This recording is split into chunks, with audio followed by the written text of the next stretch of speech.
just read the weather. Dave Spritz is not somebody we immediately identify with as a character. He's a local weatherman. He has issues. He's a little selfish.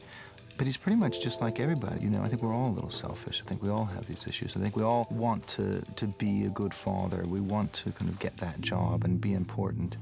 And I think throughout the process of the movie, he allows you to identify with him, whereas normally you might not identify with this character.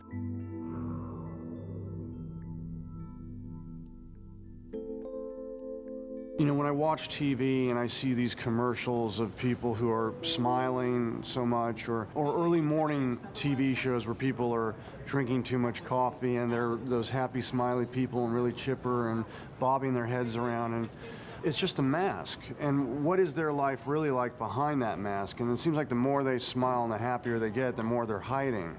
And the thing that I responded to in the screenplay was that it's about one of these smiling heads, but you see what his life is like behind it, and it's not easy. Nobody can do what Nick does. You know, he really, he can take a character who's emotionally flawed and conflicted, and he kind of just opens this door and he lets you in as an audience. And I think he can be incredibly subtle and incredibly brave in terms of just sharing that with you. Gore Verbinski and I, we have a terrific rapport on set. I think we both saw an opportunity here to do some experimenting. We're trying some things which neither one of us have done before. We both realized that this was a labor of love for each of us. You know, we start the movie with Dave trying to put his family back together. We also understand that he can't live up to his father, and his father has an illness. So I think that family aspect is just something that we all identify with. He sees in his father a great man and a great father, and he's trying to still be that. And I think that aspect of chasing something, of trying to search out perfection, and the fact that he is a weatherman, you know, who in essence takes something incredibly complex, which is the weather and pressure systems, and you know, and in this movie that's very much parallel to his own, you know, emotional journey. On top of that, he has a very impressive father, played by Sir Michael Caine, who's a Pulitzer Prize-winning novelist and has a lot of respect and is excellent in his life, whereas my character has failed in his life and is basically aspiring to be like his father and can't quite knuckle down. As written, Robert Spritz is very difficult to live up to, and he's kind of a great man. He's also someone who just doesn't beat around the bush. He tells it as he sees it. But you just read the weather. Well, I predict it. You don't have a degree in meteorology. And I think a lot of actors could have made that cold and kind of impenetrable. But he has a kind of softness that you can't, you know, he can play it cold, and he has a softness. I do think his father, you know, Robert loves Dave. It's Dave who has the problem. Dave doesn't feel that love. Dave feels like he's not living up to his father's expectations. I think he puts it upon himself. Well, I think the nature of the relationship between the father and son, between Robert Spritzel and Dave Spritz, is that Dave Spritz really wants his father's approval, but knows that his father is disappointed in him. He doesn't have a lot of respect for his job. He doesn't see anything that important in being a weatherman. And I've failed with my family, so I can tell that my character's in a state of denial, whereas he's no holds barred, honest, direct, tough love type of guy, like you're blowing it. Robert has never failed. This is the terrible thing. Robert is, my character, is a terribly successful man who succeeded in everything except his son. And it's a terrible disappointment to him. And he really tries to rectify it all the time. And of course, he has to come to terms with the relationship, which is what the main crux of my part of the picture is about, trying to turn him into a winner. Okay, look, I'll deal. I want to get her through this ACL thing. I'm going to take her shooting. I'm going to reapply her there. I'm going to get her talking to me. I'm going to get to her. And I'm going to work it out. Sir Michael Caine definitely conveyed an aura of presence, of kind of a stern, intimidating quality, which seemed very, very appropriate for the character. And, you know, Michael's one of those actors who's a master of not blinking and like sort of staring right at you. So a couple times before some of the takes, he would give me those ice blue eyes and stare at me, and I wanted to stare right back, but I was playing a character that wasn't gonna be able to meet his gaze, so I'd have to like look away and get into this father and son dynamic. He's one of the most intense actors I've ever worked with, and I expected him to be an intense person, but he's one of the most relaxed people. He's completely different from what you imagine he's going to be. I thought he'd be all like Nicholas, you know, he's not like that at all. He's very easygoing. Brilliant actor. I love working with him. I think we make a good little partnership, yeah. We work very well together. Hey, weatherman! He's like the fast food that he gets, you know, hit with. His father's filet mignon, and he's an Egg McMuffin. Egg McMuffins are great once in a while, you know, but I don't think Dave believes that that's who he is, you know. He still thinks he's this complex being. What happened? I got hit with a Frosty. Why? What? Why did you get hit with a Frosty?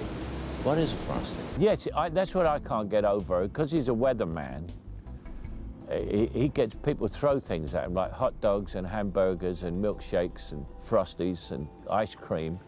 They aim things at him.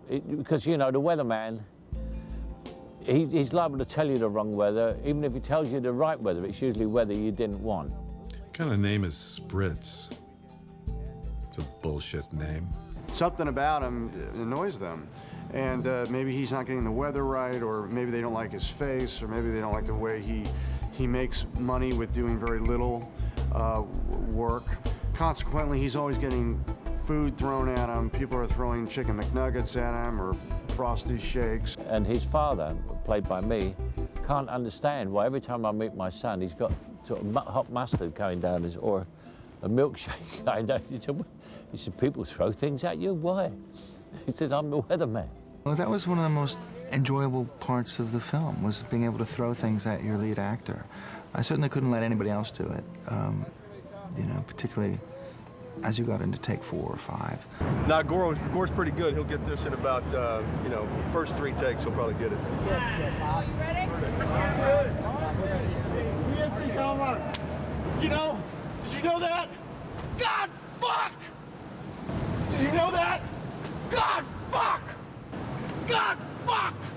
I had to have Nick know it was me doing it, and know that we had that kind of relationship. But, you know, I certainly think it's something I may bring to my other movies, you know, because there's just this wonderful release, you know. I think the McNuggets were probably my favorite. Hi. Hi. Hope is one of the most underrated actors we have. I mean, she's incredibly talented, and she makes choices that nobody else would have played, you know, this role the same way. I play Noreen. I play his ex-wife, but we have kids together, so we're still very much involved in one another's lives. And I think he's kind of wishing that I weren't his ex-wife, but still his wife. The ex-wife role is always very difficult. It's particularly tricky in this film because we actually have to do 2 things. We have to want them to get back together, and we have to also know that it never would have worked out. And we have to be okay with it. We have to know that, you know, there was a reason it didn't work out. There was a reason, you know, there are reasons people get divorced, you know, and we can't hate her for that. And we, you know, we have to just understand that's the way it is. And we can't hate Dave for it either. So it's a fine line. And I think Hope, you know, plays it deftly. I think she really sits right in there and can play both sides. I just want to make it work, Noreen. I just want to know everything so I can make it work.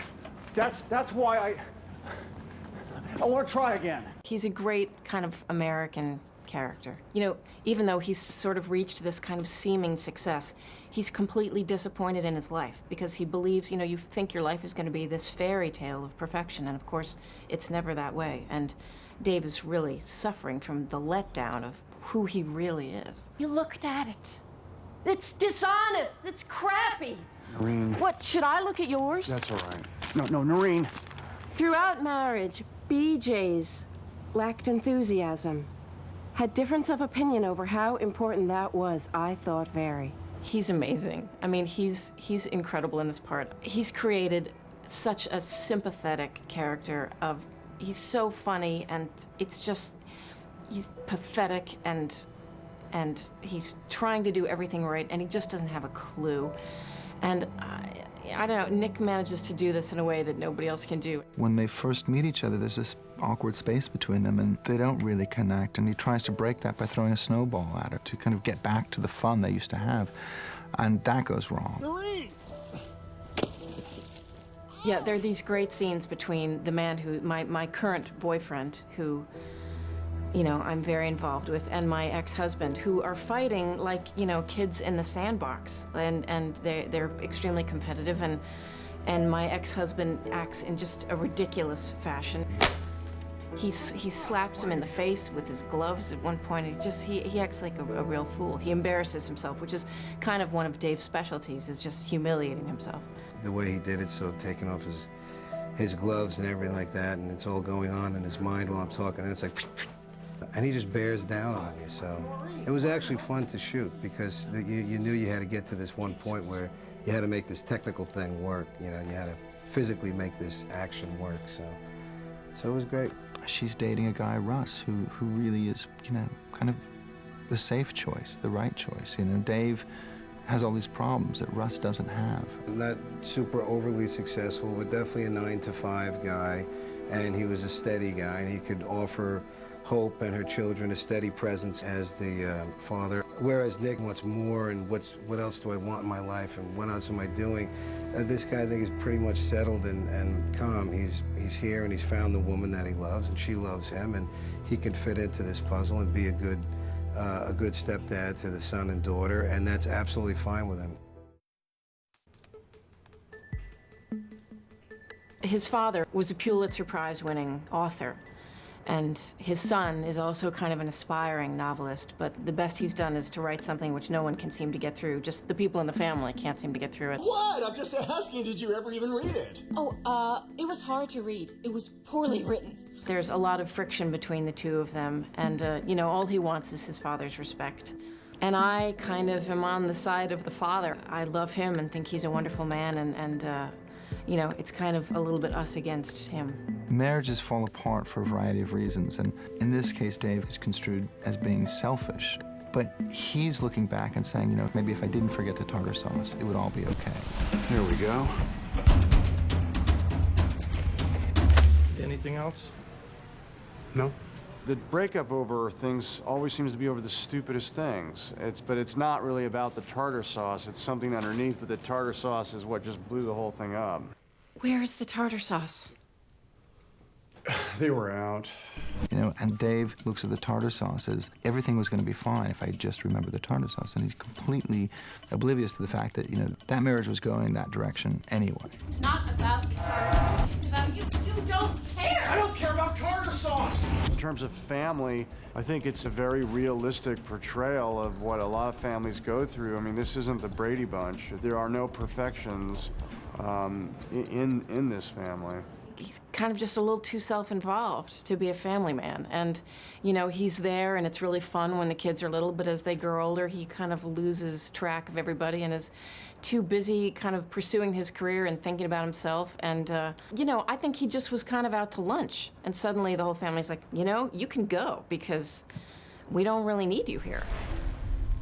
We have two kids, Shelley and Mike, both of whom have a lot of problems, and no one is really paying any attention to them. Shelley seems to have a little bit of a weight problem. Kids are making fun of her at school. Mike is in rehab for pot smoking at the young age of, I guess he's 14. So yeah, the kids are kind of going off in all different directions, you know, smoking cigarettes out behind the house, and nobody really seems to be paying attention because they're busy bickering and all kinds of other things. You know, Shelley is bored with life. She's in a ballet class, she's overweight, and she's just completely uninspired. Jimene de la Pena, we really kind of discovered on this movie. She just came in and read. We didn't want it to be stunty, you know, we wanted to discover fresh faces. So, I mean, Jimene is just, I think, because no one's ever seen her before, I think she's really gonna pop. She's just very honest in her performance and who she is. Well, the mom doesn't really pay her at all a lot of attention, so she doesn't really have that close of a relationship with the mom. The grandfather is pretty much the only person in the beginning who does give her attention. He realizes about the clothes and tries to tell the father that there's definitely problems there and that he should try to get closer to her. I think, you have to be there every day. You can't just go in and fix it in a short amount of time. Yet, quite often as fathers, that's what we try to do. We work, we come back, we show up, we say, let's fix this problem. So there's a great moment as a parent where, especially as a parent who's absent, to come in and to try to overcompensate and say, I'm gonna fix this. I'm gonna teach my kid archery. It's gonna, it's gonna be the thing that's gonna change her and set her on the right course. One of my favorite scenes is when he tries to teach his daughter archery, and he's kind of brought with it all of this, philosophy and what it means to him and how it allows him to kind of concentrate and focus his life, and she just wants to kill animals. Well, the archery is something that really, I think, saves Dave Spritz. I think if it wasn't for the archery, that he would really be a drowning man. But somehow, the archery kind of comes into his life almost inadvertently like some sort of angel, and he starts really developing a passion for it. It's a wonderful metaphor for his attempt to focus and to get it right, to get the job, to hit the bullseye, to get these things. And really, I think the more he focuses, the more he starts to see himself. Do you want me to get you a corn dog? What? No. What do you want? Nothing. He has quite an interesting relationship with his father where he worries about him and he sees the fact that I think the dad, he tries to do the right thing and look after the family, and he's obviously trying to get back with the mum and sort things out with the family and everything. And Mike sees that, but it always seems to go wrong for him. But Mike sees that and he respects it in him, but he does worry about him also. You don't look real good, Dad. Are you okay? Yeah. Dave's sitting there watching the house and thinking what could have been with the family and whatnot, and then I just wander up and ask him how he's doing, and it's just a little father-son bonding sort of thing, if you see what I mean, almost, in a very subtle way. All father-son relationships, in a way, are this kind of vicious circle where the father probably didn't feel like he got it right in his life, and the son doesn't recognize that, and the son feels like he's not living up to the expectations of his father. And that kind of goes on forever. And ultimately in this movie, Dave, I think, breaks that cycle. I think he allows his own son to not try to be him. You're not gonna take my job, are you? No, I'm gonna be a cameraman for Monday Night Football. Is that okay? Yeah, that's good. I think that even though Dave Spritz has failed and made mistakes, that he has a genuine affection, a deep love for all of his family, and in his mistakes, you see a man really trying to do his best, and that's coming out of love. So I mean, I hope that comes across in the movie. And I think really what's interesting about the movie is what happens in the end, and it's not what you'd expect, and things don't work out the way typically they do in Hollywood movies. And I think that's what's brave about the film, and that's what's honest about the film. It's a brave movie in that way, in that it's really dealing with some issues that are very painful, in really hurtful ways, but things that are real. And it's just a very kind of naked look at American culture, but it's done in such a kind of bitingly funny way. Basically, this film says that families are very, very important, but if it's a disaster, it doesn't matter, because you can live your life with the disaster of a dysfunctional family. There's always hope, even for a disaster-prone guy like Nick's character, David. He's the guy you see on TV, but he's really much more than that. And in the end, I think he's much more than that only when he understands that he isn't, that he really is the weatherman, and he gets blown around just like the rest of us.